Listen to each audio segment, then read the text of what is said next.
വാനവേഗത്തിന് ശാന്തിദൂതമായി റബീഇന്റെ പൊന്നം വിളിക്കേറ് പടിഞ്ഞാറൻ ചക്രവാളത്തിൽ ദൃശ്യമാകുമ്പോൾ ലോകത്തിന്റെ അഷ്ടദിക്കുകളിൽ നിന്നും മർഹബഗീതത്തിന്റെ മാറ്റലുകൾ ഉയർന്നു കേൾക്കുകയാണ്.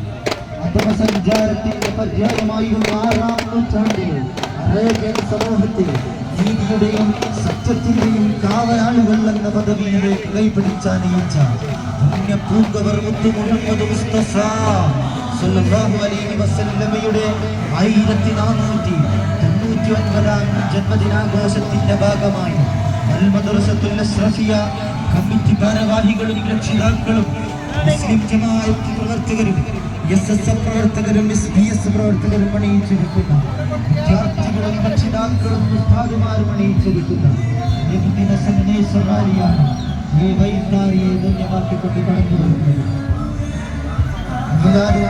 മീലാദുൻ നബിയുടെ ഭാഗമായി അൽ മദ്രസത്തുൽ അഷ്റഫിയ സംഘടിപ്പിക്കുന്ന മിസ്കിൽ പുരട്ടിയ മദ്ഹ് കീർത്തനങ്ങളാണ് മദീനയിലേക്ക് ശ്രോതാക്കൾ പ്രദർശനങ്ങൾ പത്രസാങ്കണത്തിൽ നിന്ന് നഗരപുരസ്കാരാന്തരം നടത്തപ്പെടുമ്പോൾ വീണ്ടും പ്രവാചക പ്രേമികളെയും ക്ഷണിക്കുന്നു, സ്വാഗതം ചെയ്യുന്നു. ഈ മദ്രസത്തിൽ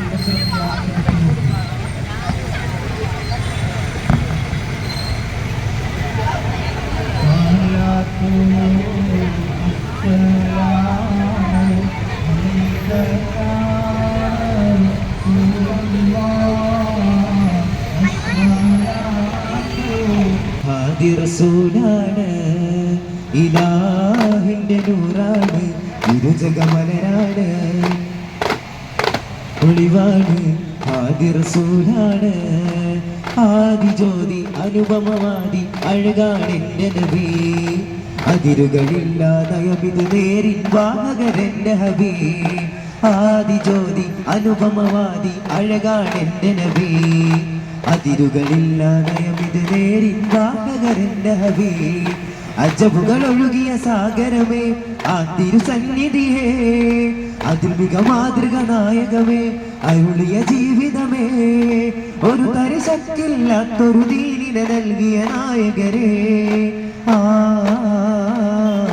സത്യസ്വരൂപ റസൂല്, സൽവഴിയിൽ നറുനൂറ്, സൽഗുണരാണൻ ജീവൻ, സാന്ത്വനമേ നബിയോര്, സൽഗുണരാണൻ ജീവൻ, സാന്ത്വനമേ നബിയോര്.